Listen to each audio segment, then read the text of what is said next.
welcome back to Two Who's Review. I'm Alex, I'm Fitz. and today we are closing out our Davros retrospective with Remembrance of the Daleks. It's the second Seventh Doctor story we're looking at for the podcast, and the final classic era episode to feature the Daleks. Mm, that And, is true. it is so strange. This episode, it really feels like a culmination of a whole lot of the other Dalek stories that have happened in the A past. little bit. There's a lot of. There's a lot going on in it, I Oh think. yeah.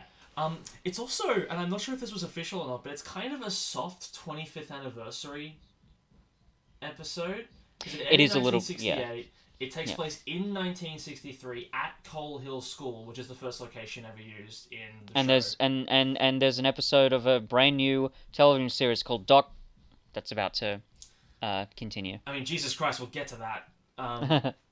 But I'll also say, because I don't think we've actually brought it up in the podcast yet, we're Mm, currently in the 60th anniversary year of the show. mm, So we are going to do a couple more of these clumps of episodes throughout the year to kind of build up to the 60th anniversary. mm.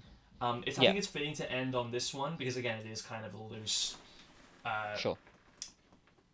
25th anniversary special that kind of takes things back to the beginning in a strange way. Mm. Um, does it rewrite canon from the first episode? I don't know. We'll touch on that because it's an interesting thing to discuss. I don't. I don't think so, but you'll have to elaborate when we Yeah, well, get to I it. mean, I'm legitimate. That was a legitimate question. I don't because Yeah. Yeah. there's stuff that's brought up that's like, hang on, sorry, does this recontextualize stuff from the past? Mhm. Um, but putting that aside for 1 second and just sort of focusing, talking about the episode in general before we go into hyper specifics. Sure. This is one of the most beloved classic era stories. Certainly for the Seventh Doctor. I mean, I'll spoil it now. It's the second highest rated Seventh Doctor story, behind only The Curse of Fenric. I was gonna say, yeah. I thought Curse of Fenric would have been the favorite. Yeah, it's. I think it is. I think part of the reason for that, I think it's purely in its simplicity. It's not. Last week with Revelation, there was a lot going on, and not a lot of it seemed coherent to the main story. Here, it's just a basic Dalek versus Dalek story where the Doctor's trying to minimize the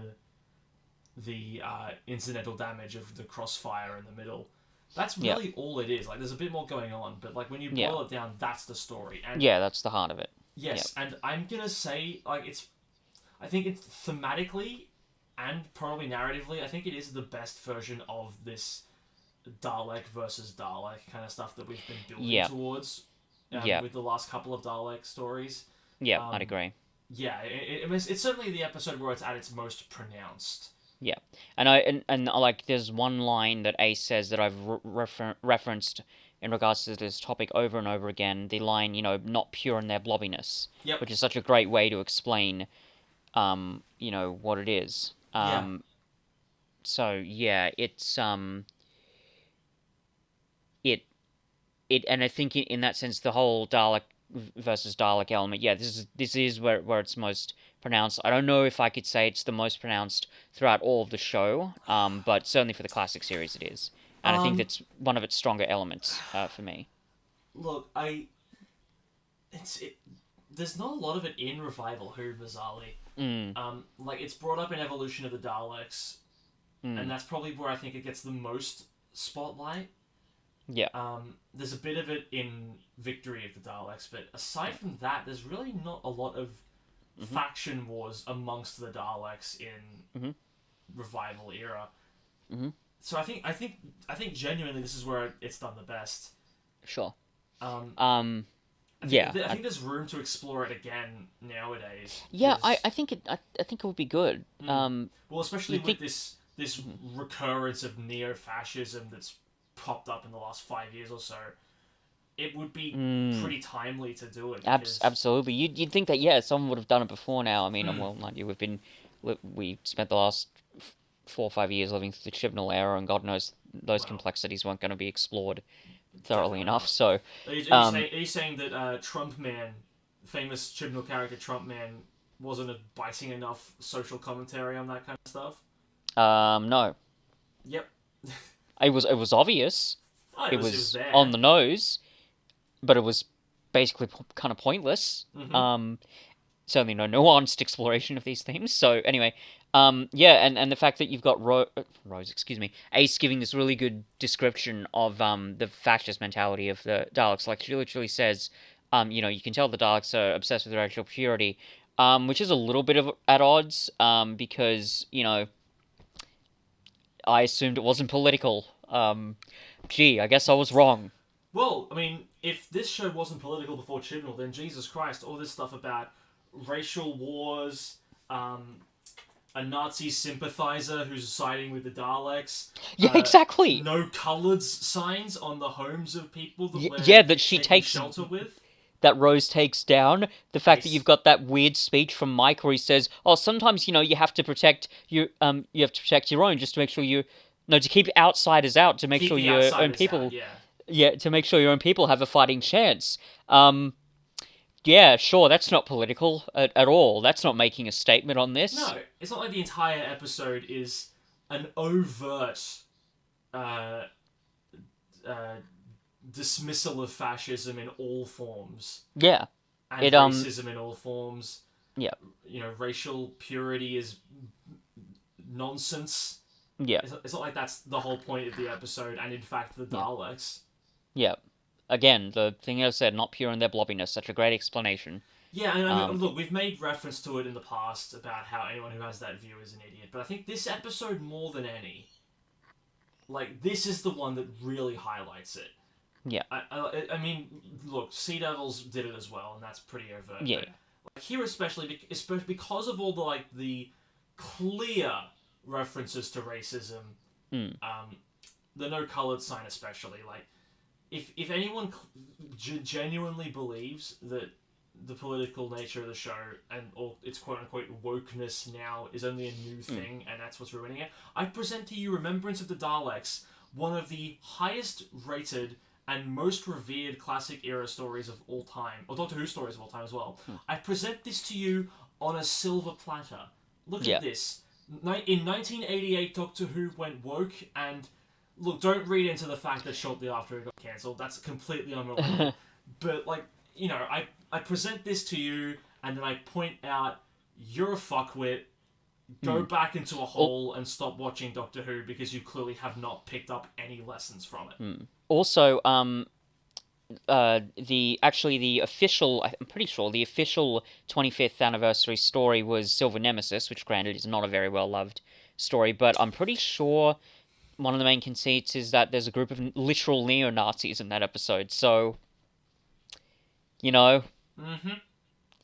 I'm pretty sure, uh, they're being very clear, Yep. um, about who the baddies are. Yeah. Um, And why they're bad. exactly. And it's very funny, but there's elements, referring to specifically to the political part, but there are some elements which, even as a kid, I took notice of. In particular, the bit where uh, Ace takes down the repulsive sign from the window. Yeah. But then there are other bits that I didn't notice that much when I was a kid, but I definitely notice now. In particular, the um, the dialogue spoken by Ratcliffe and Yes. Mike at various Yeah. points, like that whole bit where he said this country spoke this country fought for the wrong court in the last war. When I spoke out, they had me in prison. I'm like, okay, yep, that explains it so Yep. perfectly, and Well, I yeah. am At the very least, it's bold that there's a human siding with the Daleks whose goal isn't just spare me. yeah. Like Um, they've given a proper reason for this. And can I do a small thing here? Can I just read out one of the notes that I've got written here because it perfectly explains this. Yeah. Go ahead. Um, so I've got this is a quote from Ratcliffe. People need a firm hand. It's in their nature. And this is what I wrote in response to it.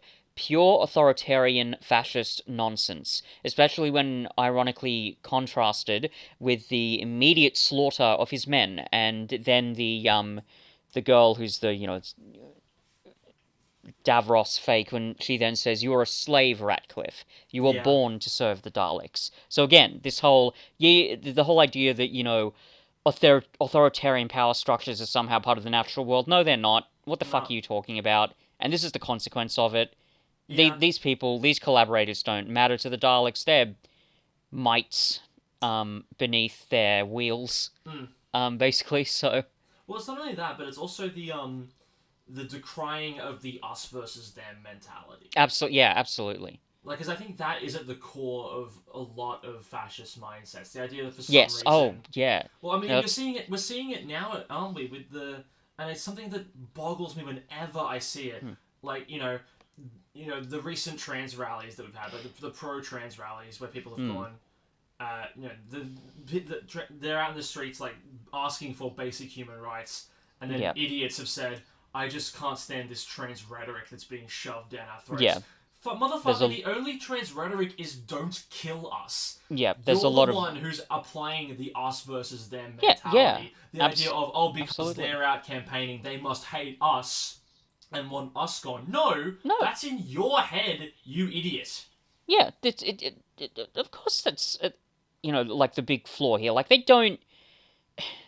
That is, as you say, that is part of the whole fascist project. It's a Yeah. constant redefining and attempting to clarify who the we are and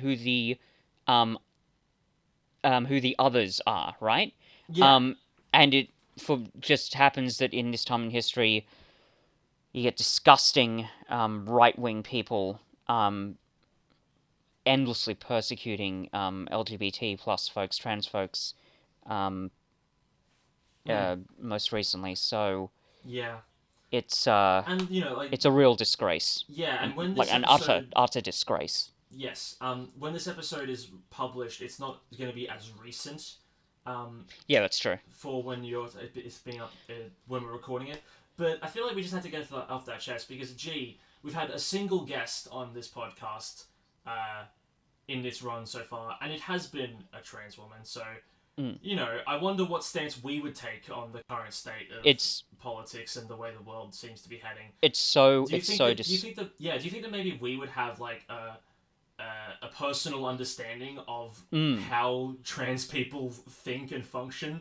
Do you think that like we're not and hiding?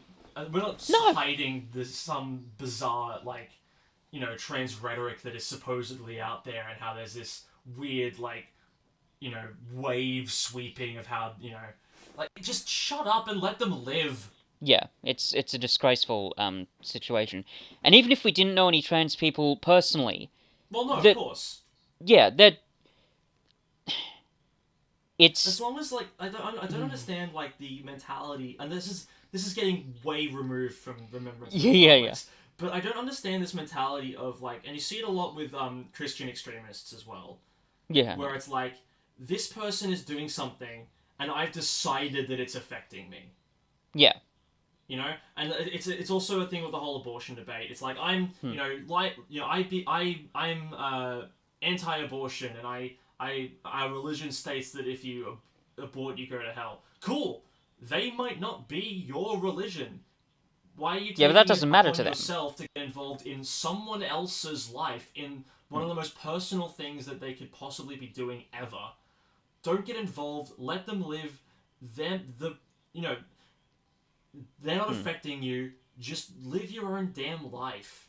Yeah, it's this is kind of why I said before when I discussing fascism that it has this weird neurotic quality where it's just like, oh, I've got to find a problem or I've got to invent one. So okay, Yeah. here's this group of people who are clearly disadvantaged. Let's just attempt to destroy them as much as possible. Yeah. Yeah. Um, yeah, it's really the way LGBT plus folks are being treated at the moment is Well, disgraceful, and it's I'm also genuinely afraid it's only going to get worse. yeah, but there's I also God, I like hope not, but there's like the weird lack of self awareness as well. Because a post that I saw on Facebook not long ago was like, can you imagine if me and a bunch of people who are like me went out and did pro straight people rallies? Like that won't go down well. And it's like, well, yes, that's because LGBTQ plus people don't have a millennia long history of subjugating yeah, straight people and yeah, killing of them and course they persecuting don't them. they don't have the power. Yeah, Well, yeah, they don't have the yeah, historical power. it's not a victory to be straight. It's the way the world has been. It is a victory to be proud enough and brave enough to come out and say, I am not this, I am Yeah, this, and I am, uh, I believe that I have a supportive enough environment where I'm able to say this yeah, without everyone in my life yeah, turning on me, without them, belittling me. mm, That is a victory, and it is not in any way meant to be like, I am this. Fuck you, everyone else. I'm yeah, gonna dress up the way I want to and shove it in your face and really yeah. make you confront the It's reality of this. it's this weird the right seems to be on this sort of weird train of a moral panic, Mm, and it's really disgusting to see yeah. it in daily life. And yeah, like it's the worst. Yep. It it's the worst. And I and look, like neither of us are trans, neither of No. us have the lived Yeah. experience. I don't know how much well, not authority, but expertise we could possibly comment on this, but god, I just feel so sad for trans folks. It must just be so hard nowadays Yeah. as you say, to just live their lives, to be who they want to be, to rise, to the height of dignity that's demanded by their true natures. It's just really sad, I think. Mm. So Remembrance of the Daleks is a 9.1 on the timescale out of 241 votes. I actually shouldn't laugh about that, but anyway. No, yeah, I mean, probably not the cleanest transition, but we have to get back No, to the but core yes, yes, topic, yes, we have otherwise to we'll be get back talking on about track. this all day. Yeah. 9.1 average rating, which, yeah, Yeah.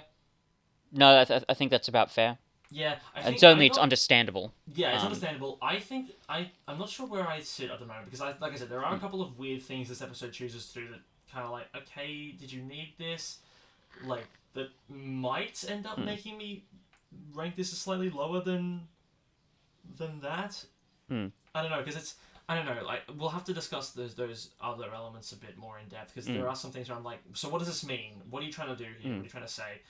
But again, like we'll get there. mm. 9 for plot. Yep, standard plot. Well, not standard, but again, like I said, it's the best example of a Dalek versus Dalek story that we've had. Yeah. Um, And it's like it's standard in the sense that like all the writing elements are working, like all the plot elements are working pretty well mhm. with each other. It's standard in the sense that it's not like the really weird, strange exercises we may have seen in storytelling in Doctor Who before. It's not like the Sontaran experiment, which even though it's 2 episodes long, as you said, that first episode sort of just slogged along. Yeah, So I mean, it's got a really decent pace, I think, and yeah, it doesn't I was like gonna say I think it is quite fast paced. It's well, yeah, it yeah. is. But it also does a weird thing that Classic Who doesn't often do, where Mm, it puts it puts you right in the middle of the action pretty quickly. Like if this mm, was a regular classic story, there would be quite a lot of downtime in the first episode where they're setting stuff up. mm-hmm, There's a lot of tangents to side characters doing their thing before the Doctor gets actively involved. mm-hmm, And then by the end of the first episode, okay, now we're in the action and we're going to start explaining everything. This yeah. episode doesn't really do that. It takes a weird, in terms of Classic Who anyway, it takes a weird Mm, a formula where it's like halfway through the first episode, alright, we're into it. The Doctor's met everyone he needs yeah. to meet, we're into the action, and then Mm. weirdly, by like the halfway point, he's already solved it and worked it out, and now Yeah, he's just trying to it's like guide the pieces where they yeah. need to Now be. he's playing the 4D chess throughout the rest Mm. of it. Which is something Um, that I don't know how I feel about, and again, I'll touch on this when I get to there, but I don't know, it's a bit weird in terms I'm of. surprisingly comfortable with it. I think it is a Mm, little bit different, and I think certainly if you're going to take that risk, there's a lot of opportunity to probably really mess that up. But I think it works pretty well here. yeah, I don't know, we'll Certainly see. by the end, I feel quite satisfied with Sure. it. 9.1 Yeah, for acting. yeah. I Yeah, think they everyone's really good in performed this. yeah, like especially considering classic Who, there's not really any hokiness, and I must say, the guy that gets shot with the Dalek early on, I think that was really great. There was Well, none of yeah, the. It's not like when I've forgotten the name of the character, but the guy in Revelation when he dies and it's all melodramatic and he's twitching when he's standing and looking yeah, the woman yeah. in the eye. It's not like that. No. It's surprisingly naturalistic. Well, Um, that combined with the effects, which is an 8.7 by yes, the way, I think this is the best example of Dalek fire and the effect on death in the classic Who. Like they yeah, really oh nailed yeah, it here. yeah, absolutely. The fact that they've got the weird X-ray vision, it's really exciting. Well, yeah, it's the X-ray vision, but it's also like the just the effects themselves, like the way that the beams shoot out, the explosion effects. They really seem to get it right here. I don't think there's any effect that really. I mean, there's a couple of spaceship shots that aren't amazing, and the Mm, CGI in the final part of the final episode when it's showing the hand mm, of Omega flying around in space, not mm, amazing. yeah. But for the most part, it really holds up. Um, yes, I mean the shots of the coffin sometimes are a little bit.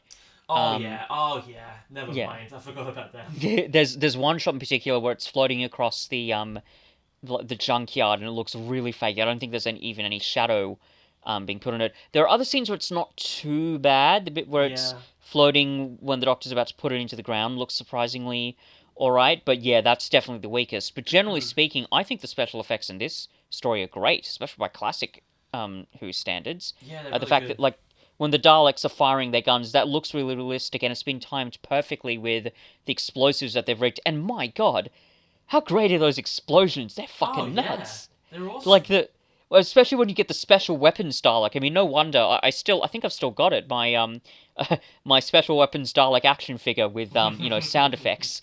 It makes sense because it's such a wonderful weird kind of image and the way explosions used generally in the story are so great.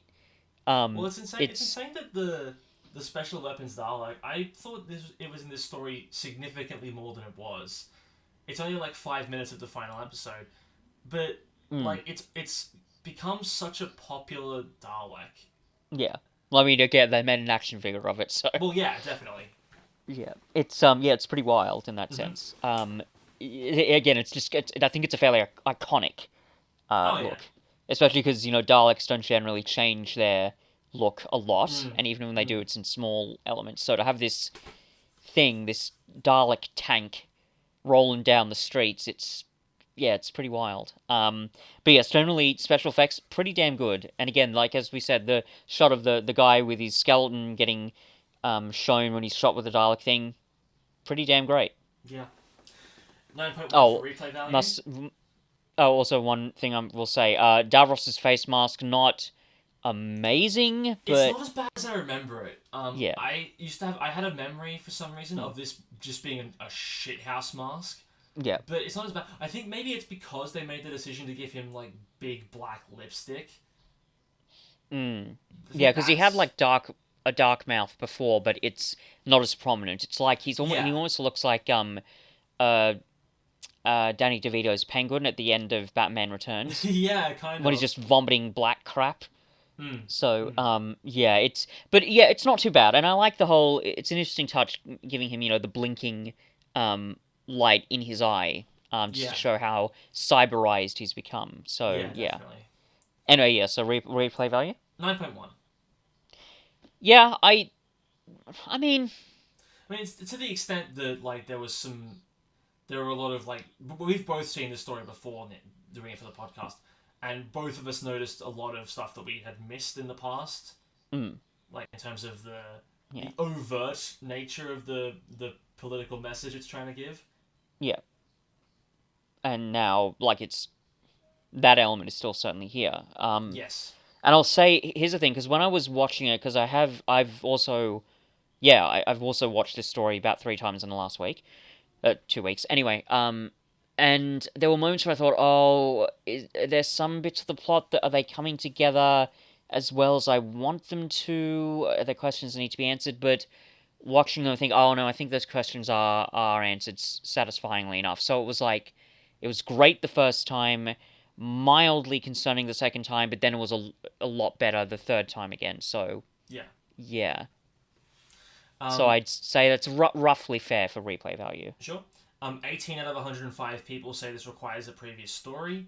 I think it's largely self-contained, purely because Davros isn't a huge figure in it, at Hmm. least like on screen. There You are still need hmm. a lot of knowledge of the show, obviously, because it is And soft. Dalek lore and stuff like Yes, that. and it is a soft anniversary Hmm. special as well. So knowing where the show started, like Yeah, you get more out of it. yeah, And I also say that if you know who Davros is, you pick up a lot quicker about his involvement because he has talked in the hmm. past about creating different Daleks that are Yeah. like.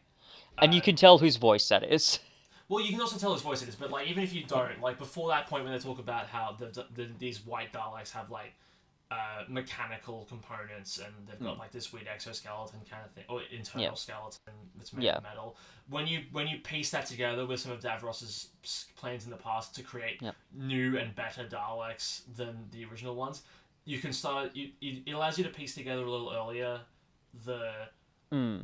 the actual like proper lore of what's going on because it's not explained Hmm. entirely. It's not explained overtly that it's like Davros's Daleks versus the original Daleks. It's just sort of left there for you to like sort of piece together on your own. Hmm. And it's well, the funny thing is like, and they've got little weird sort of Easter egg bits, not just with the and the new show Doc, the fact that the battle computer looks like Davros, and we think, oh, it's Davros. He's part of the Renegade faction. That makes sense because the Imperial Daleks hate him. But then it turns out the real Davros is controlling the Imperial Daleks, and that's kind of an interesting sort of red herring situation. And it's Mm. you wonder, like, in order to feel the full impact of that sort of bait and switch, would you need to see previous Davros and Dalek Oh yeah, episodes to yeah. really, You need to yeah, assume that the child is Davros is Davros, yeah, in order for that reveal to properly. yeah, Because like I think everyone going into this episode would have assumed Davros was going to be in it from the start because that's mm, the pattern the of pattern, yeah, Dalek stories. yeah, But like having that figure who could only be Davros turn out to be a mm, child is another one of the little twists yeah, that they that's throw into it. yeah, and also this also solves the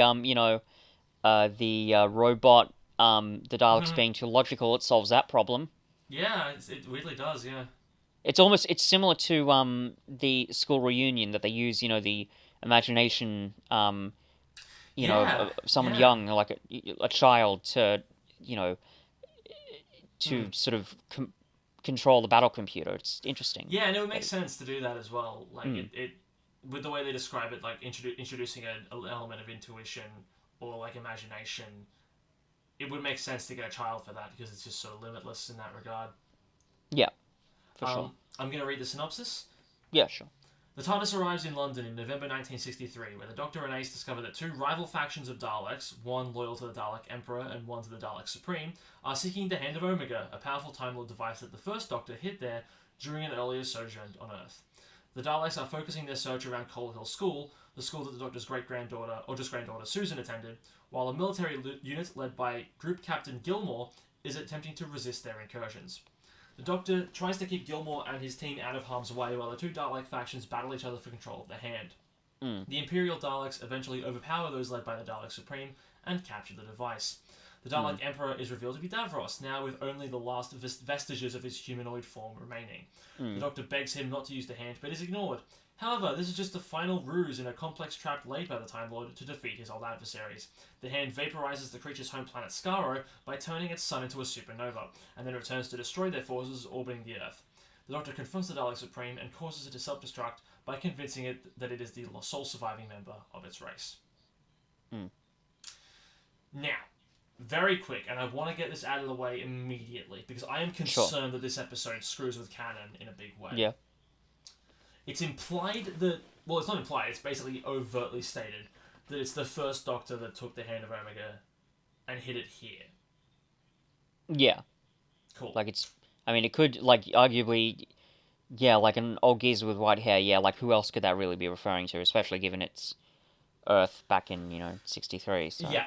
My question is, when did the Doctor program the Hand of Omega to fly to Skaro and destroy it?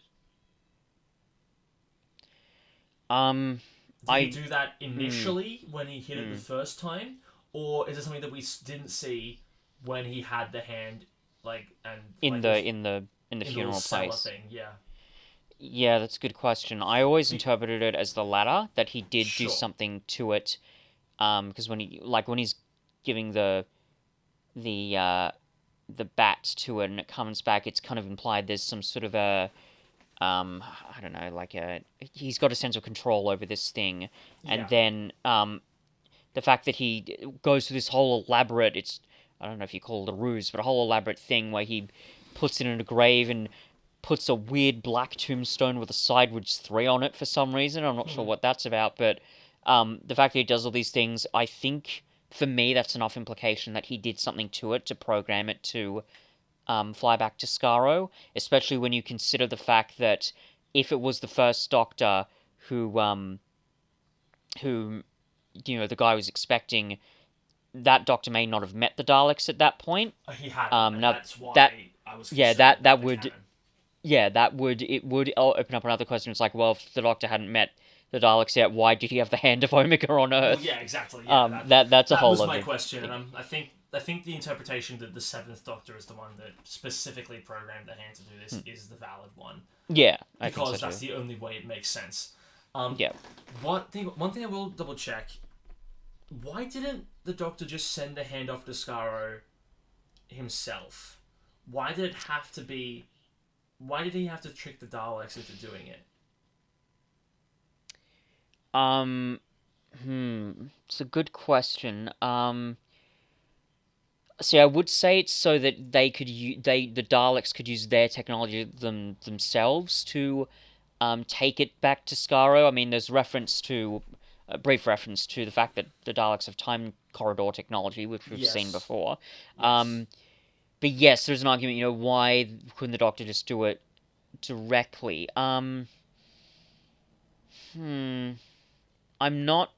I'm not entirely sure. I feel like there's an answer to that, but I haven't been able to give enough time to the problem.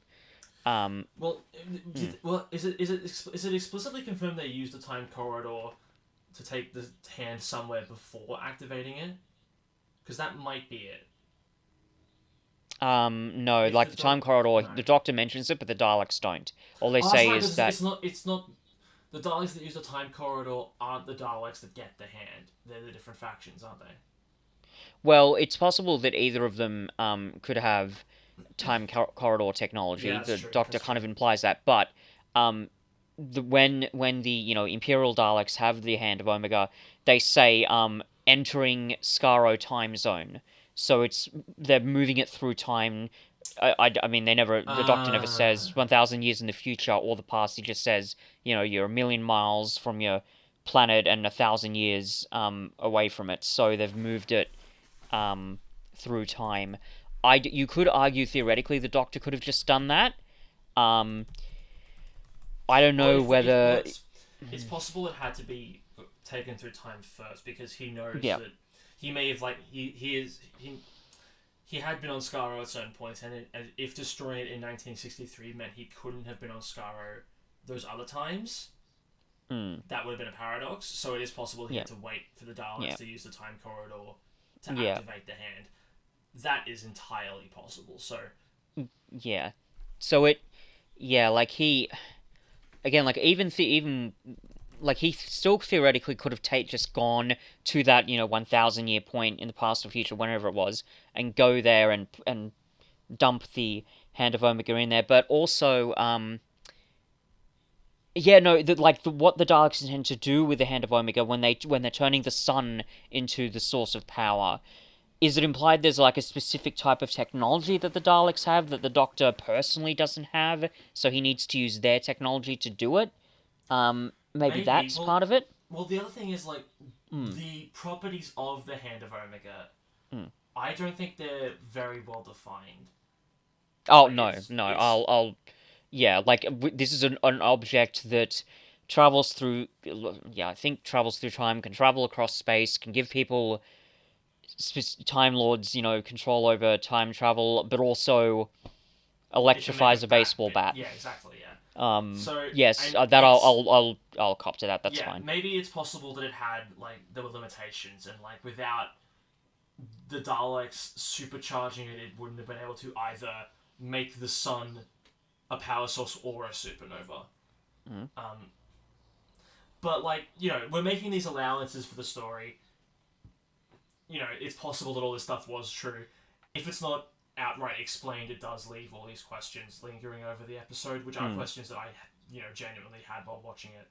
Sure, and I Um, think it's one of those things where and I've talked about this with other things in Doctor Who as well, where it's not a massive plot hole in the sense that you're like, oh well, what the fuck happened here, but you yeah, want a little bit more clarity. sure. And look, my opinion of plot holes is if you can very easily explain it using the source material, it's Mm. fine. Yeah, And I sure. think we've been able to do that. Yeah. I think the only thing that we've had to like straight up make an assumption about is the properties of the Hand of Omega and if it has like a limit on its power that the Daleks could be circumvent, and that's Mm. why the Doctor had to do the plan he did. Mm. But even that's like a really small thing, Yeah. like it's when you start having to go, well, to explain the plot hole, we have to assume this and assume this and Al- assume this.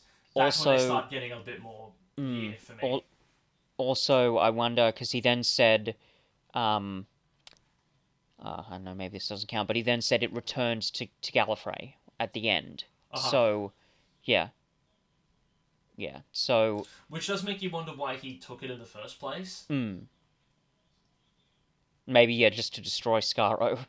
Although, but Well, yeah, he no, wouldn't have but known about yeah, like to Skaro, yeah, either. yeah, but although to take it at all, like I said, why did he bring it to Earth initially if he only activated it to destroy Skaro Hmm. when he visited it? So yes, there's Well, I mean, it's mm, implied that he that trip he took to Coal Hill School mm, when he first meets Ian and Barbara. Barbara, thank you, Mm, is the same trip that he deposited the Hand of Omega with, right? Like yeah, that's the implication.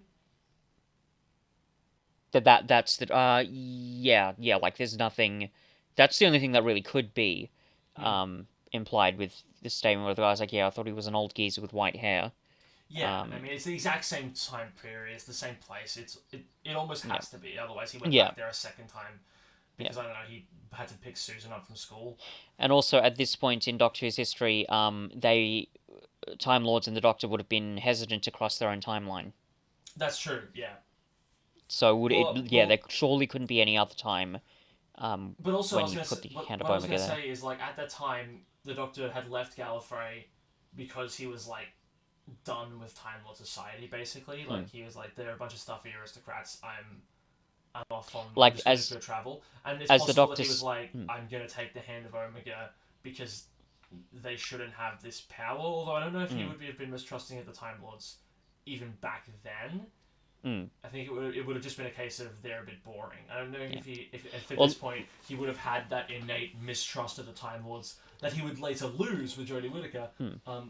But Well. I don't think it's quite I don't think it's quite clear how him taking the Hand of Omega fits into the picture in the Hmm. first place.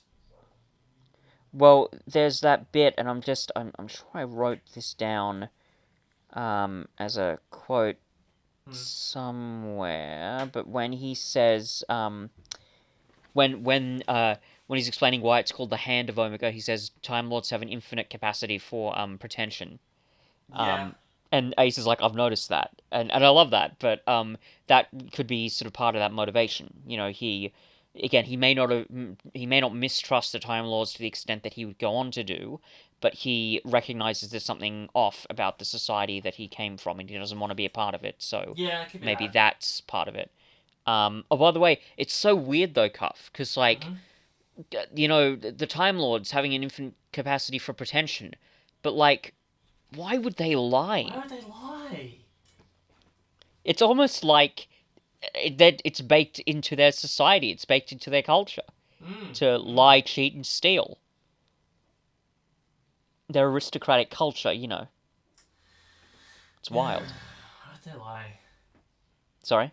I just said why would they lie? That's all. Mm. Yeah. Yeah. Yeah. But look, those are really the only problems I have with the story overall. Like those are the only like Yeah. major grievances I have, and it's actually interesting because I was looking at reviews on the timescales, Mm. and I think that part of the reason why a lot of this has like a weird and at sometimes seemingly contradictory tie to the beginning of the show. Mm-hmm. Um, have you heard of something called the Cartmel Master Plan? The what? The Excuse. Cartmel Master Plan. The Cartmel Master Plan. Yeah. No. Okay. This is a fan name that is given to the last couple of seasons of the classic series. Uh-huh. And it seems like, and it ties into Silver Nemesis a lot as well. Yeah. They were going to imply a lot more about the Doctor's history with the Time Lords than. Uh-huh. Like, they were setting up to reveal something big about the Doctor's backstory with the Time Lords, but the show got cancelled, and then Before they could. But they couldn't finish the arc properly. Yeah. And from everything I've read, it's like it starts here and it becomes really bad in the Silver Nemesis. Yeah, like it's apparently the showrunners at the time had felt that there was like there was a loss of the initial mystery surrounding the Doctor. Yes, that is definitely true. I've heard that before. I think it was the main producer, John Nathan Turner, who said. I mean, I may be wrong if it was him, but somebody on the team said yes, we need to evoke the mystery and even some of the darkness that the Doctor had kind of lost. Yeah. Which is why, admittedly, the symbolism is very obvious. Why he's got the question mark is his trademark. Yeah, It's on his jumper. It's part of his umbrella, which the jumper part I'm not cool with, but the umbrella I love. That's just the umbrella really is cool. exciting fun. Umbrella, yeah. But But even when yeah, he does so, the weird. Sorry, yeah, go ahead. But that's why I think that might be why like they were obviously building to something regarding the Doctor's past because he implied that he was also responsible for creating the Hand of Omega as well at some point. Like he was like part of that team that developed it. There was one line where he implied that. But also the idea of the Doctor having left Gallifrey in the first place to take the Hand of Omega. Yeah. It's possible they were building to something, and a lot of fans have called this the Cartmel Master Plan because there was a guy called someone Cartmel that was spearheading this along with the writer of the story, Ben Aronovich. I actually saw the words, "It was the timeless child before the timeless child."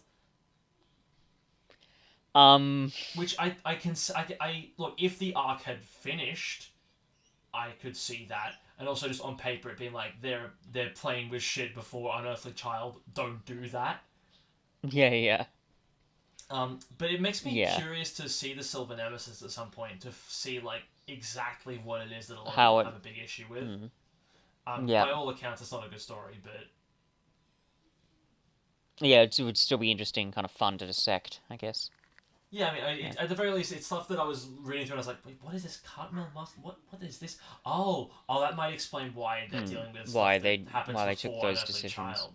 Yeah, and it explains Yeah. some of the weird decisions that factor into this maybe not having quite as big a cohesion as maybe I'd have liked, especially from a 9.1 episode or whatever it is. Yeah. Sure. But again, those are really the only gripes I have because otherwise this story kicks ass.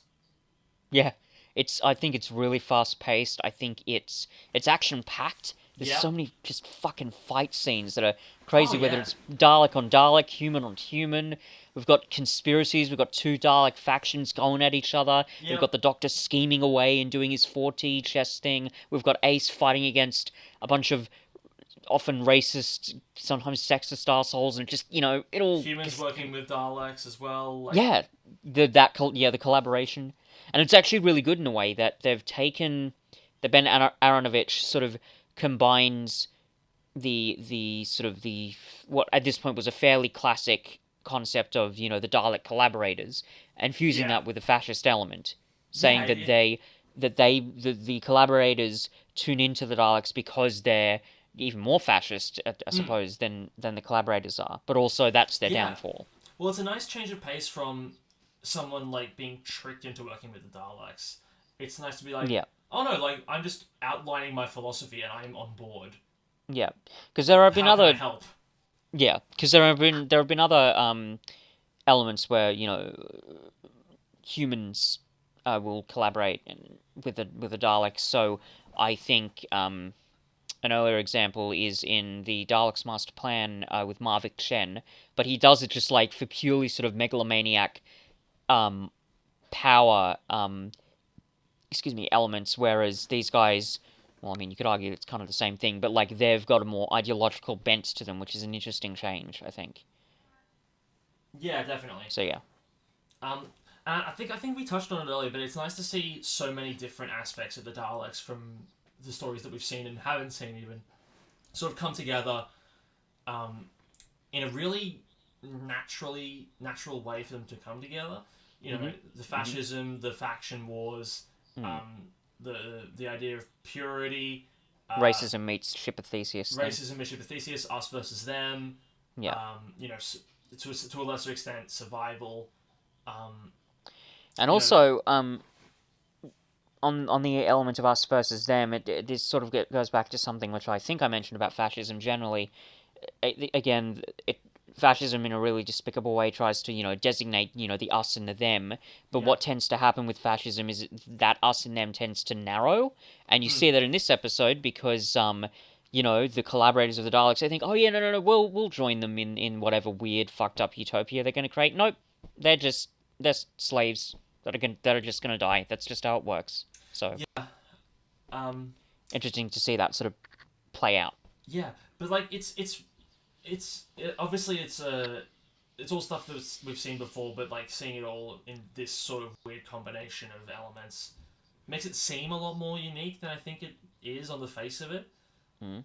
You know, because again, we've had Daleks versus Daleks before, we've Yeah. seen it, but it feels like really original here for some reason. I think because it hasn't never been given this much focus.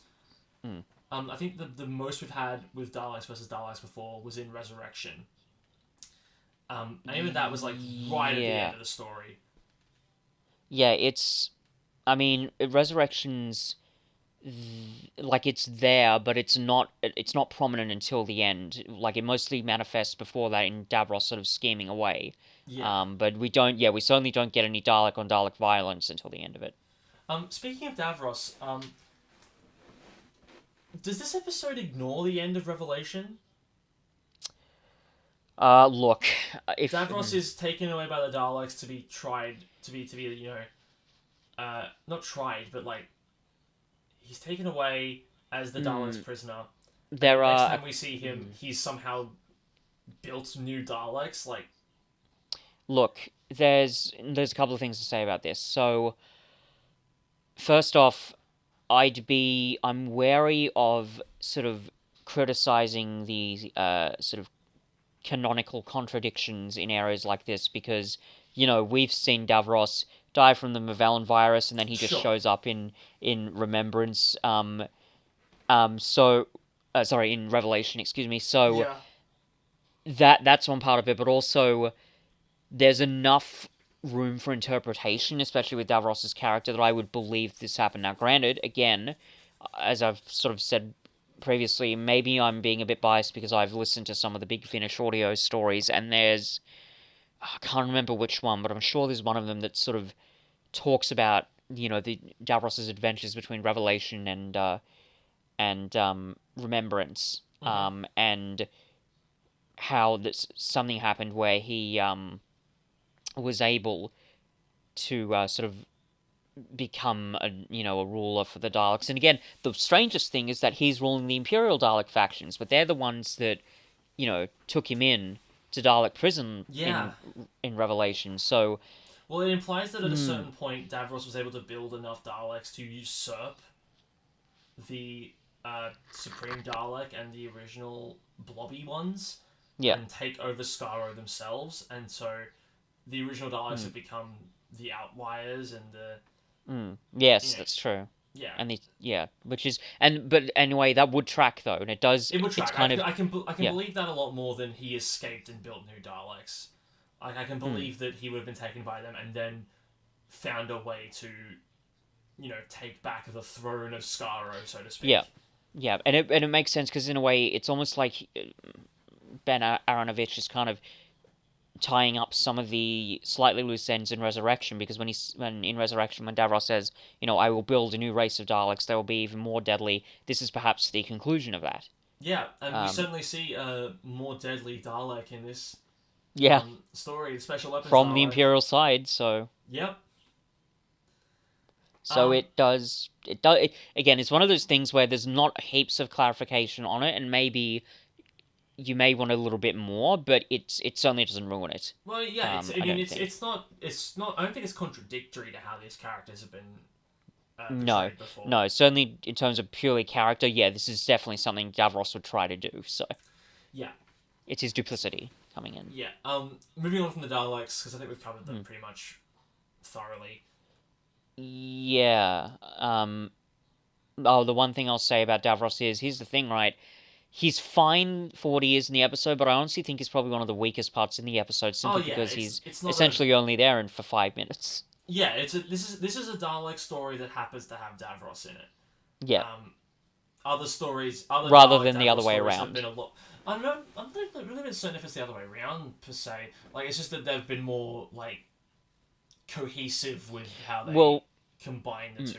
well, I mean, compare it to Revelation, for instance, where I think the Oh yeah, no, Daleks, they're yeah, there. that's a Davros story with the Yeah, Daleks but in that's it. a much more of a Davros story. They're just there Yeah, hundred kind percent. of as the guards, the ones taking Davros in, the experiments he's doing, but it's very much, as you say, a Davros story. It's almost the reverse here. It's like this is a Yeah. Dalek story where Davros is just kind of there. And I think even Ben Aronovich, in an interview I saw, because I've got Remembrance on DVD, I think he even said that, yeah, Davros's job at the end is basically to just show up and go blah, Uh-huh. and then that's it. Well, I mean, it's more than that though, because like again, he is responsible for the Cybernetic Yeah, yeah, implants in yeah, the Daleks. Like, there's a lot yeah. of background stuff that he's done that he doesn't do Mm, on camera yeah, that I think is important to the story as a whole. Like, without him, the yeah, story doesn't happen because there is no factions. yeah, yeah. Sure, that makes sense. Um, Yeah. yeah, I'm. We've only seen two Sylvester McCoy stories so far, but he and Ace are quickly becoming one of my favorite Doctor companion Oh yeah, pairings. yeah. Um, They're great. You can yeah, see why I've said that Ace is one of my favorite characters, oh and yeah, but the repartee I she like. has with the Doctor There's a is lot of great. back and forth they have in this that is really really solid. Like even in Oh the yeah, first for episode, you sure. have the scene where like they're in the car and Ace is the Doctor's giving directions, but Ace Yeah. misinterprets them, and then they go through a tunnel, and all of a sudden the Doctor's managed to take her out of the driver's seat. Oh yeah. Well, no, because Ace says to her, "If you don't like it, you drive," Oh yeah, no, yeah, and then they go through a and tunnel, and it, he's driving, and then they switch, and she and kind of it's looks around like what? mm, What just happened? and and it's so. There's a wonderful, again. There's that repartee there, and I love the fact that whatever attitude the Doctor gives to Ace, she gives it right back to him. It's so Yeah, great. it's a It weird like precursor to Doctor to Tennant and Donna because it's not the a same little bit. by No, any I see means, what you but there mean. A is little that bit. they've got a similar kind of back and forth where like he'll talk down to her, but then she'll give it right back. It's uh, yeah, I'm really liking Hmm. the dynamic. It's a shame it's not Yeah. gonna last very long. And you've got the fact that you've got the Doctor's very sort of verbose speaking compared to Ace's much more direct and sometimes blunt way of speaking. It's just really great. Yeah, Um, definitely. and the performances come in fantastically as well. Like the way that the Yeah, very they've got great Scottish way chemistry. that McCoy rolls his R's. It's so funny. Is it, and when he's talking about the truck and he's like, um, what does he say? It's like, while I take a detailed examination of that van that has so singularly failed to grab your attention, it's so funny, and it's great. Again, there's a combative nature, but there's always that sense of friendliness beneath it, Yeah. um, and it's so fantastically Hmm. great. Yeah. Yeah, so I you want gotta to love touch that part of on. it. I talked about. I mentioned it very briefly at the start of the episode, but I want to touch on the Doctor's characterization here. Sure. Because I think there are good moments, but then there are moments where I have to be like, oh, I don't know. Um, Mm. I like a lot the every great decision creates ripples conversation that he has with Yeah. the diner Mm. patron. Mm. Because I think that's a small moment that sort of goes back to a big theme of the Doctor, where it's like if he didn't put the Hand of Omega there, there wouldn't be Daleks here. People wouldn't be dying. Mm. Yeah, and that one small thing that he decided to do has led to a lot of different repercussions he hadn't considered. Mm. That's a huge aspect of the Doctor's characterization, not just in McCoy, but I Oh think yeah, no, it's a crucial part of it.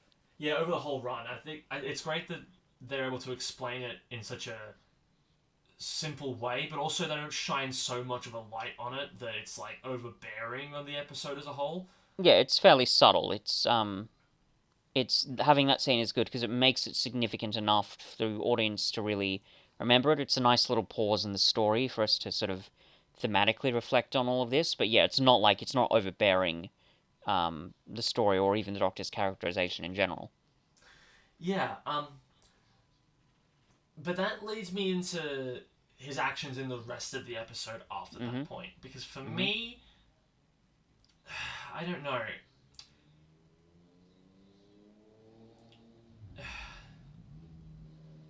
The actions that he takes and the way that he sort of 4D chesses the situation, it feels almost too, and this is a big word, but villainous.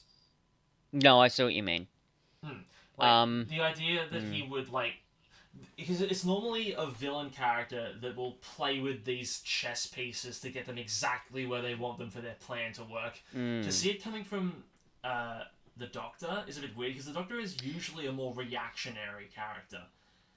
He's someone that will go, okay, this is your plan. Okay, let me do this, this, this, and then boom, your plan's failed. Here, I'm very dangerous when I don't know what I'm doing. yeah, exactly. But Mm. here, it's a lot more like, oh, they're here for the Hand of Omega. Oh, okay. I can That I'm gonna. engineer a situation where I can destroy a whole planet. And he even like I mean he says to Ace, he admits that this whole thing is a massive deception. Um, Yeah. that's kind of the point of what he's doing. Mm. It's a really interesting point that you've raised, and And look, you were it talking is last week about the morally grey side of the Doctor. I well, mean, if that's yes, on display exactly. anywhere, it's on display here. But Sorry. I said if that's on display anywhere, it's on display here. Um, Yes, exactly. I Which worry, is is it too bleak?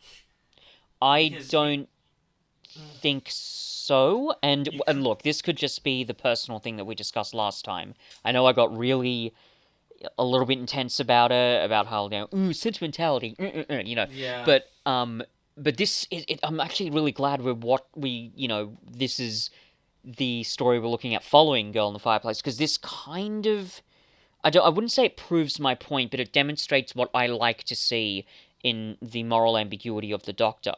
Um, Look, you could argue I don't think it goes too far. It's not like it's not like Attack of the Cybermen, right? It's not like the Doctor's not being like an out and out monster to people, and I don't think certainly we need to as Doctor Who writers, like people need to be aware of that. They need to make sure they're not going too far, and we've complained before about Attack of the Cybermen, so that's another thing. But yeah. Look, I'm I see where you're coming I, from. yeah, I appreciate that they are taking that risk. I appreciate that they're looking at the moral ambiguities of the Doctor. You could argue it borders on almost morally dubious, but Well, yes, and I think yeah, my thing is if the episode had presented it as the horrific and like harsh act that it was, I'd be on board. But it doesn't. It doesn't yeah, even take a hmm second to have to have a character go, "Wait, you did what, Doctor?" Because like let's consider another option the Doctor had. hmm Like he tricks the Daleks into taking the Hand of Omega, hmm and then on its way to Skaro's sun, it just explodes and destroys itself. mm, That was an option that he had, or just have it, or just trick the Hand of Omega into going, "Ha ha, Daleks! It's actually going back to Gallifrey after all." yeah, It just seems like it's a step in the other direction to hmm go, hmm and also I'm gonna kill a sun. I'm gonna destroy any planets that were surrounding the sun, and yeah, I'm almost gonna commit genocide mm, because which I is feel like it. yes, Which is again an action that he has refused to take in the past mm. concerning the Daleks. Here he seems fine to do it. Is that character growth? I'm joking, but no, I mean, it's like certainly getting a little closer to the Time War, which yeah, again makes me think I mean, the doctor, the Davros learns that it was the doctor that was responsible for this. Does he then, in an act of retribution, say, "Well, you destroyed Skaro, so I'm Mm, going to destroy Gallifrey," and mm, then the Time War begins? Like, yeah, did we just see the Doctor fire the first bullet in the Time War? yeah, perhaps. It would be really interesting if they actually did kind of explore that. I mean, as far as I know, they haven't done that, They haven't. No. but it kind of would be. Anyway, When the Doctor has so taken a morally grey action in the mm, past, it's there's usually someone who is there to go, "That's rough," or like, "Did you have to do that?" yeah, And that's there to present to the audience, "Oh, okay, so this was morally dubious, yeah, but it was a and choice." Here, there's no one that does that. It's just the yeah, Doctor says what he did, has a big smile, and then the scene cuts away to something else, which I mm, don't think is. It's not really a step in the right direction, because I think that's another that could be construed. I don't think it is, but it could be construed as another example of some of the Doctor doing something morally dubious and the show presenting it as the infallibly correct choice. mm, I think uh, usually you need another mm, character there to go, "Hang on, what?" yeah. I'll challenge that a little bit, but I will say, um, your point, like the principle that you're making, I think is true and does make sense, and we've seen how bad that can be. For example, in Attack of the Cybermen. Yeah, Yeah, just shoot him, Perry, and we're not going to really dwell on that or question it at all. Let's just, exactly. Yeah. you know, yeah. So when that happens, it can be really gross. I argue there are a couple of things. In a way, it may not be so true with the Perry and the gun and thing and Attack of the Cybermen, but like even there, like it's so over the top. We kind of know how repulsive that is. We don't really have any other alternative interpretation to make. But as you say, they're still not doing enough to condemn that action. And that's one Yes. of the reasons why that episode fails as badly as it does. Mm. Now, in terms of this story, um, the bit of pushback I will put to this, and admittedly, I didn't notice this until I think the second, especially the third time I watched it. The last thing that Ace says to the Doctor is, "We did the right thing, didn't we?" And the Doctor says, I'm shitting myself that I didn't write this down as a quote, but he basically says, something like, "I'm not totally sure. Time will tell. It always does." Yeah, that's a good point. So, so yeah. I So I forgot about think that moral ambiguity is there.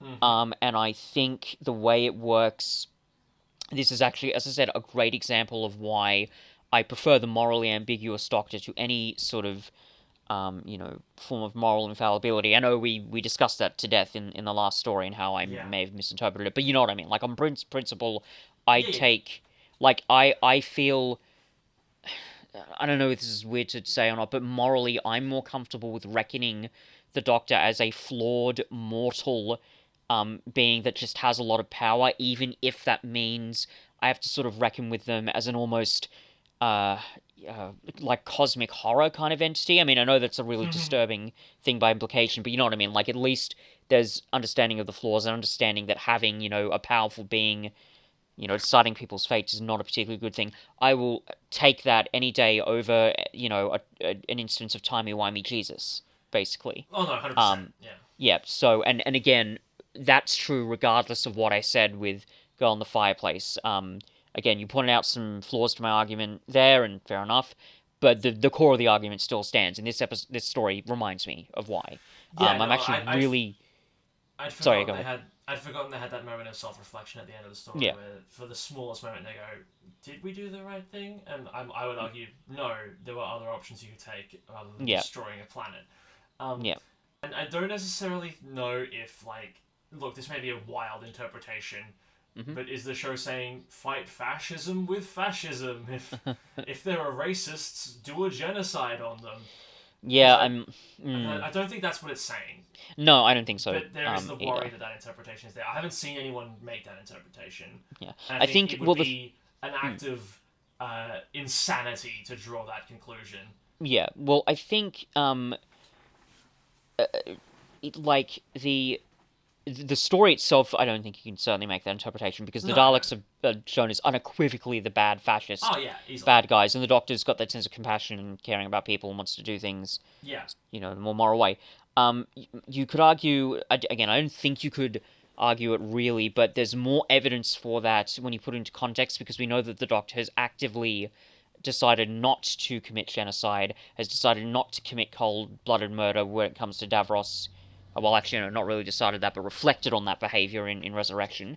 Yes. So putting it into context, that comment sort of makes sense, but I still don't think it's not. I don't think that's a great interpretation to make of it. It's not No, saying, true, yeah. yeah, fascism, fight fascism with fascism. That makes sense. So yeah, I think having said all of that, what could be more accurately described as the issue here is that if it is framing this behavior as perhaps a bad thing, and it's using moral ambiguity to do that, perhaps it probably should have tried to be less ambiguous on that element, in the same way that they were unambiguous about it in Genesis. Like, the Sure, Doctor yeah. really wrestles with the question, whereas here he just kind of goes ahead. So it's.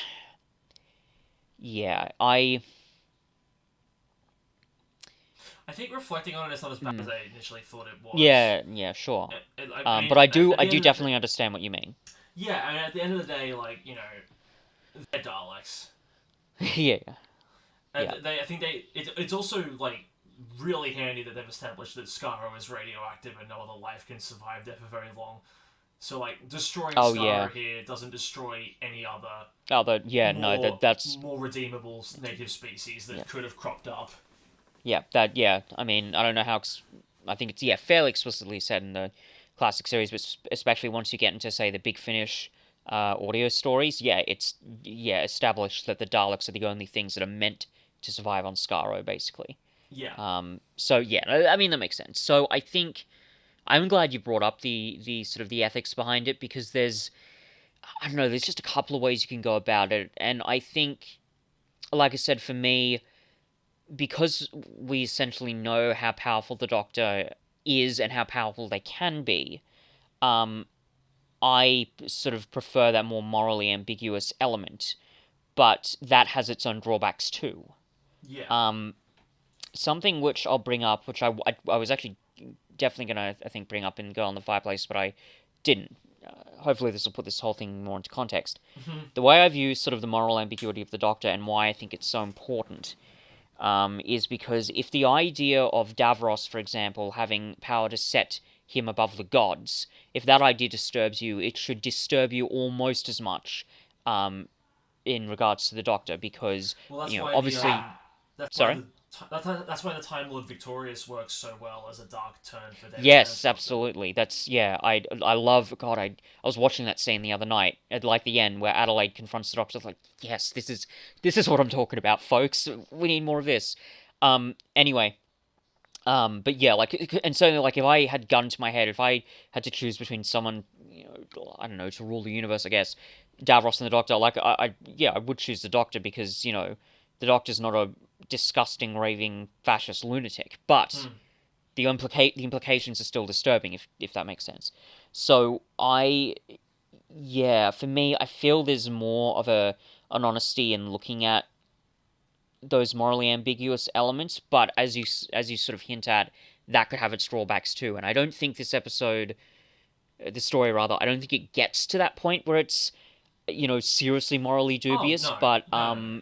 there there's always a risk with taking these sorts of character turns. And I Yeah. kind of admire the fact that Ben Aronovich took the risk to do that, but God, it's so easy to mess it up. We've seen this again in Attack of the Cybermen, which is just a nasty story, Yeah. really. Um.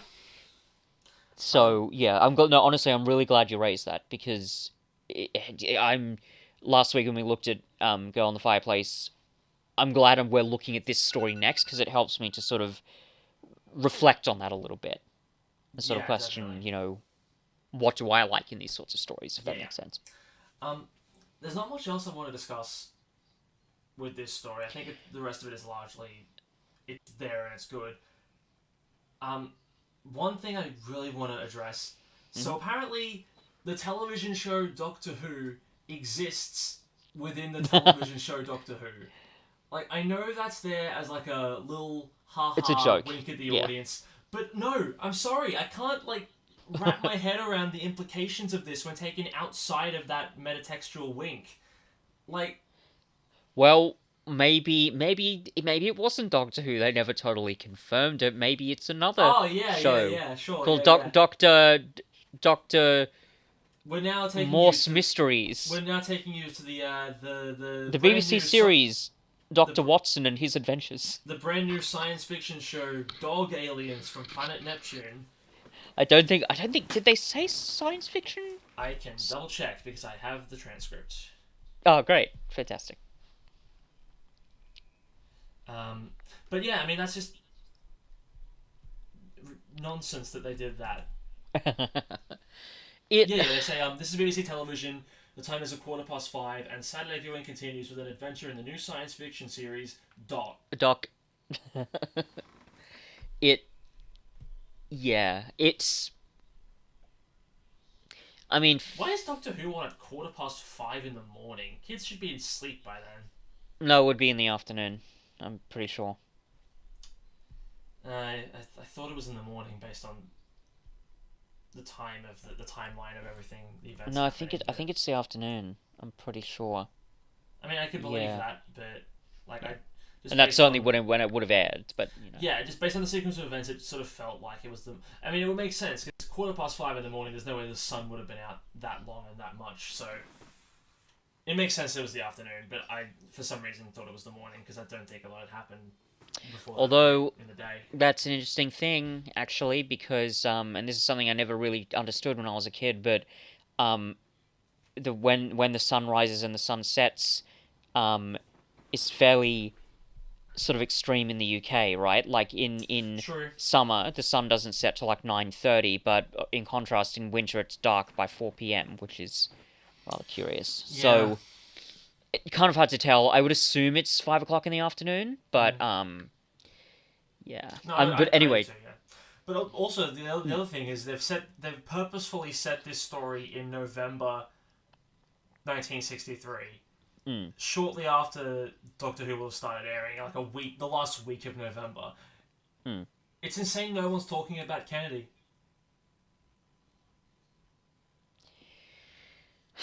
Um, That was still big news, even in the UK. It would have been no it less than a week after he got was. I shot. mean, yeah, didn't they have to like reschedule when they were doing Doctor Who? It was going to be on the 22nd of November, but then I don't know if they rescheduled it, but they certainly they sort of they did review they re-aired episodes that had already aired because the Kennedy assassination had taken the wind out of its sails. yeah, yeah, maybe that was it. I mean, the fact that they don't mention it all, that doesn't really bother me that Oh no, no, much. I mean, obviously not. They're not going to bring it up at all on this kid's show. The fact that no, a president was shot in the head, yeah, but like you know, you've actively chose to set this in this world, and you've shown that Doctor Who exists. You know, like I don't know. It's just a weird choice. I just yeah, yeah, why yeah. would you make I that can understand choice? that. Why would you do that? As a funny joke, as a haha, guys, No, nudge, nudge, these wink, wink, wink. jokes have consequences. Oh, but this one doesn't, Cuff. We can just ignore it. It Having said that, though, does. no, no, no, no, no. I will. I'll admit this though. And this is perhaps one of my contradictions here. Um, God, I really hate having to admit this, but like, I suspect if this was a joke happening in the Moffat era, it would annoy me. No, I 100% believe it would annoy you if they chose to do I, that in the d- I Moffat don't era. want to admit that, but like, yeah. And it's not like because it's not even the same thing as when we talked about in Girl in the Fireplace when she says Doctor Who because like we know exactly where that's heading. But Yeah. like even having just a throwaway joke, if it was in the Moffat era or the Chibnall era for that matter, it would yeah, it probably would still annoy me. So Well, I just like the implication that, like, in the universe of Doctor Who, when people are running away from Daleks, they're not constantly going, "Wow, these look exactly like the Daleks in Doctor Who." It's insane that this fictional show was so precise about what real aliens look like. mind you, had the episode the Daleks aired by that point. Well, no, but I mean, there were Dalek invasions that happened before. I mean, after 1963 in the world of Doctor Who, by which point Doctor Who had been airing and had shown Daleks. but also, I mean that's true. But also, what does the Doctor say? Your species has the most amazing capacity for self-deception, classed only by its capacity in trying to destroy itself. That's Because he true. says, I because he suppose. says, do you remember the Zygon Gambit, or Hmm. the Loch Ness monster, or the Yetis in the underground? So Yeah. I mean, I guess it is entirely plausible that when the Dalek invasion of Earth is happening, people are going, "Wow, the BBC have really stepped up production of Doctor Who. This is insane. I can't even see the cameras." yeah. Because when did I think the Dalek invasion of Earth, I think that takes place in the year 2000. Yeah, so Yeah. Wow. Well, yeah. that's worse then, because they'll have been going, "Oh wow, this is strange. I thought that the Paul McGann movie didn't go anywhere, but they're shooting new Doctor Who. That doesn't make any sense." Yeah. So look, it doesn't bother me personally, and given my history with meme moments that have often drove me up the wall, maybe it should. And as with other similar scenarios, if people want to criticize me for that, okay, that's fine. I can cop that, but it doesn't, certainly on a visceral level, it doesn't bother me. Sure. Um, but I can understand why it might be a bit of a problem for you. I don't think I think it was just more it's of a not shock meant when to it. be anything more than it is, Oh no, it's but clearly not. But it mm, was just a shock when it happened. I wasn't prepared for it, and I was like, yeah. "Wait, no." And for a moment, I was caught up in my head about all the implications. Yeah. It might be because I've seen this story quite a few times because I knew it was coming. So Yeah. yeah, I think yeah. So it that is, excuse me, it is what it is. Um. But yeah, I think that's all the stuff I wanted to talk about with Um, Remembrance. If there's I want to anything talk about a else, couple of little smaller bits. sure. So the side characters are pretty good, really good Yeah, performances, largely. funny writing. Um, there's a scene.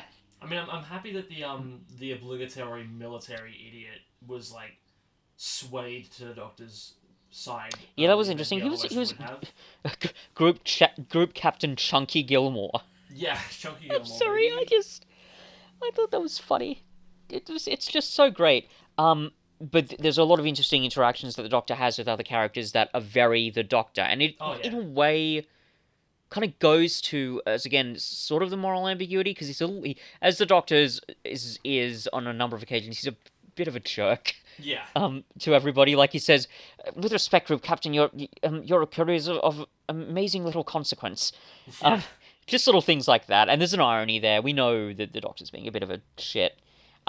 There's one bit that really made me laugh because it reminds me of something else. So the bit where um, the I've forgotten her name, the scientific advisor and Alison are carrying the TV down to the cellar, Yeah, and they're like, oh, thought we were going to be more help than this. This isn't exactly what I had in mind. It reminds me of a similar scene in The Three Doctors when the Brigadier says to the Doctor, well, Doctor, is there anything I can do? And he says, yes, pass me that silicon rod, will you? And he passes it to, I think, Benton, who passes it to Joe, who passes it to the Doctor, who then uses it to stir his tea, and then he just yeah, goes, yes, I mean, is there anything that unit can do about this space lightning business? So there's a fun little similarity there. sure, The yeah. Doctor's being an asshole. Um, there's a small element here, I think. And I talk about how great the dynamic between the Doctor and Ace is. Mm. There are moments where I don't know, like there are a lot of times he'll sort of, how shall I put this? Um, like he'll pull her away from things and be very crotchety towards her. And I think, I don't know, maybe for a modern audience that might be a bit confronting. I don't know if Well, that's just yeah. me I mean, interpreting it that way, I did kind of but have to go ugh because it yeah, reminded you me wouldn't like. you wouldn't put them in a modern episode. Well, it also Um, just kind of reminded me a little bit of the Baker and Perry. Obviously not to the same extent, but it's like she's if yeah, she's annoying you this much. yeah. It's just something that's, again, as we've said before, just a bit of an ethically uncomfortable thing.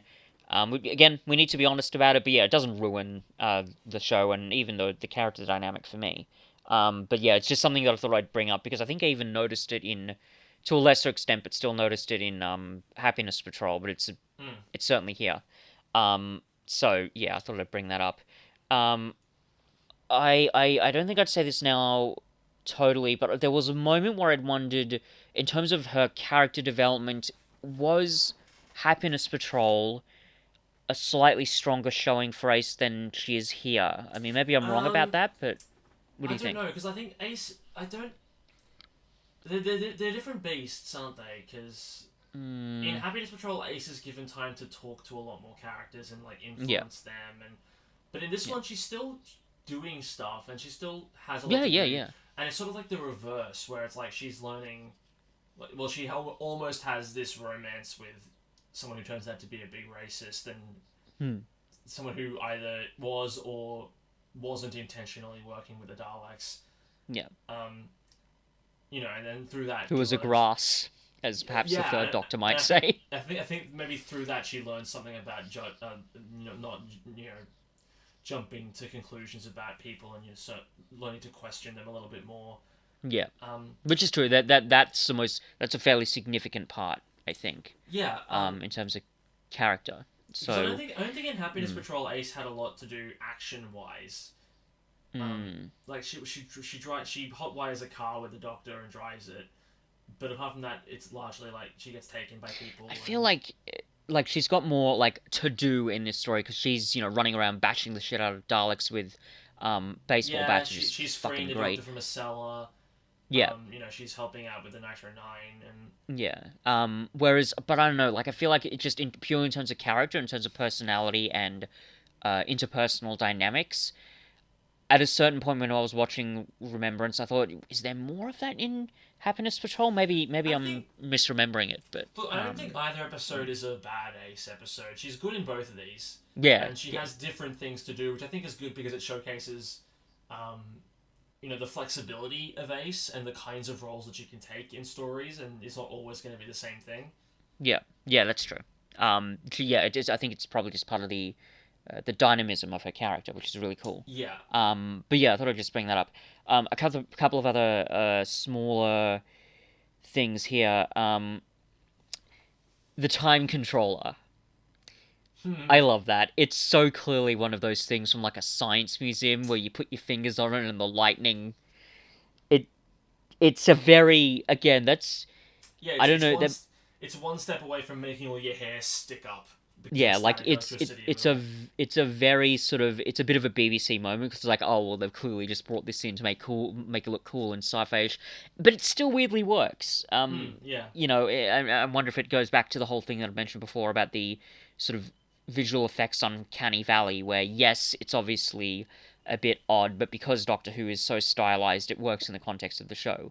Yeah. Um, and I mean, like the rest of the effects for the most part is still pretty good. So yeah, Yes. that's just something I thought I'd bring up because it's just funny.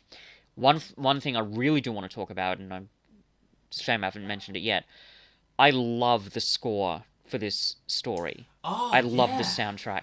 It's so great, and I can't. I tried looking on the credits. I couldn't find who did it. I'm not sure if I don't know if you've got that information available I in front don't of you, but know. God, I wish I knew who it was because it's great. Oh yeah, it's It's fantastic. it it almost has I don't know, maybe this is a bit of a leap, but it almost has like a semi Murray Gold quality to it. It's trying Oh to yeah, I was be thinking the same thing. very epic and it's very orchestral. Mm. I mentioned this before when we talked about Murray Gold and we were looking at Tooth and Claw, that the history of Doctor Who music is a very strange one and it's very interesting to see how it develops. But this is when it's at its most orchestral, particularly during McCoy's era. Yeah. Um, very symphonic compositions, quite layered compositions, um, and my God, the bit where there's a couple of bits when Ace is being chased by the Daleks. Man, Oh, you're talking that about is the so funky. like towards the end of episode 2 and then the start of Yeah, episode 3. it's Yeah, yeah. like and I thought it was just the song that they play on the radio. I mean, I think that is part of the score, but then later it is like the score itself becomes really funky. We've got that great, ta, ta, ta, ta, ta, ta, those great sort of super groovy drums, and I'm just like, when I'm listening to this, I'm like, I can't say no to the beat. It's just, it's so fantastic, and it all sort of fits together, and it's and the end, the last little the theme of when they launched the Hand of Omega at Skaro. Even as a kid, I remember that was really memorable to me. I remembered how great um and thrilling that piece of music was. So yeah, it's just the score here is really really fantastic. Um, Yeah, I agree. yeah, hopefully if we cover other um Seventh Doctor stories, Curse of Fenric, I think actually would be quite a good one. We can discuss that more because yeah, it's great here. Hmm. One last thing I want to discuss before we wrap up. Sure. That little girl is traumatized for life, right? Oh yeah, Almost certainly. yeah. Like I have no idea. Like they don't really go into what kind of technology they used or what specifically they did to, I Mm. guess, semi brainwash her into doing Mm. what they wanted her to do. And it's another thing that's like really glossed over by the end, but that's just brutal, isn't it? Yeah, it's oh god, it was yeah, it's heartbreaking. It's really heartbreaking, and it also kind of just speaks to the evil of the Daleks in a way. Yeah.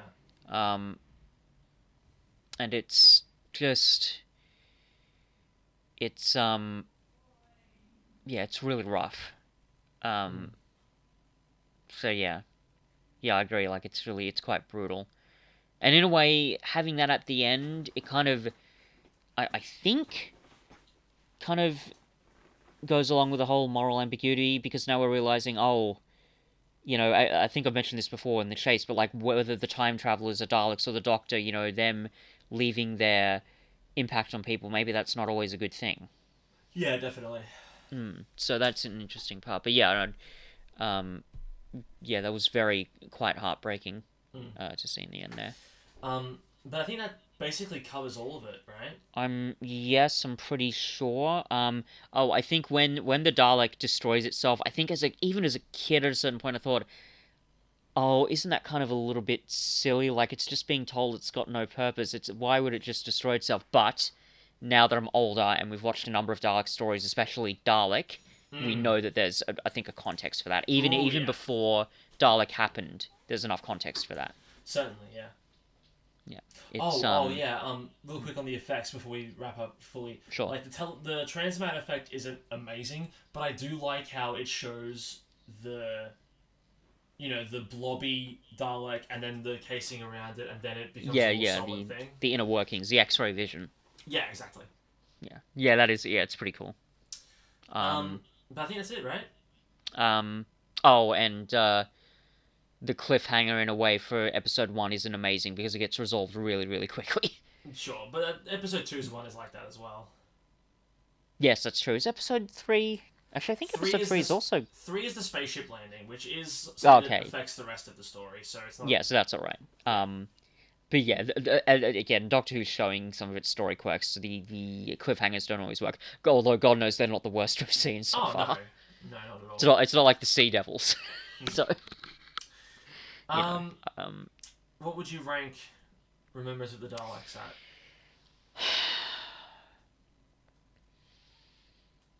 hmm.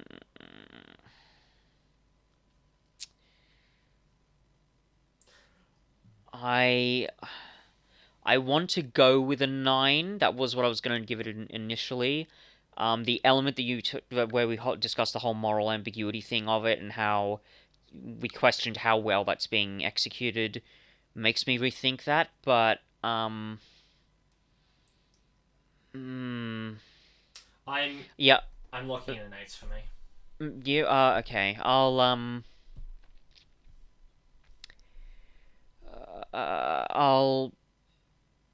I think yeah, I think I'm still going to go with a 9 with the Cool. caveat that again, the whole moral ambiguity thing, what you pointed out, that did make me rethink it a little bit, but it's not quite enough to like knock it down No, a that's fair. points for me. I don't think. Yeah, that's fair enough. Hmm. And with that, we come to the end of our Davros retrospective. Unless we do our the I Davros series, which we actually should look at I'm some sure we point, but will, that's but a they're not a part. Not a, that's not a part of this mini marathon kind of thing. We're done no, with that for no, no. now. But And there are yeah, this is obviously strictly classic series yeah, TV and there are obviously appearances. there are revived stories that have Davros in them as Yes, well, and that's we'll true. get to them eventually. Mm. But in due time, because next week we're looking at Rise of the Cybermen and the Age of Steel, the Which I'm reintroduction of the pretty damn Cybermen. excited about. Oh, I love this story. I Yeah, love it's it. great. It's really great. It is. Um, yeah. Until then, I'm Alex. I'm Fitz, and remember, um, fascism and transphobia are mind viruses. Keep away from them, and Yeah. God, you're so political these days. What happened to the Fitz I used to know? Oh God. Also, I hope to the audience out there you have unlimited rice pudding, etc., etc.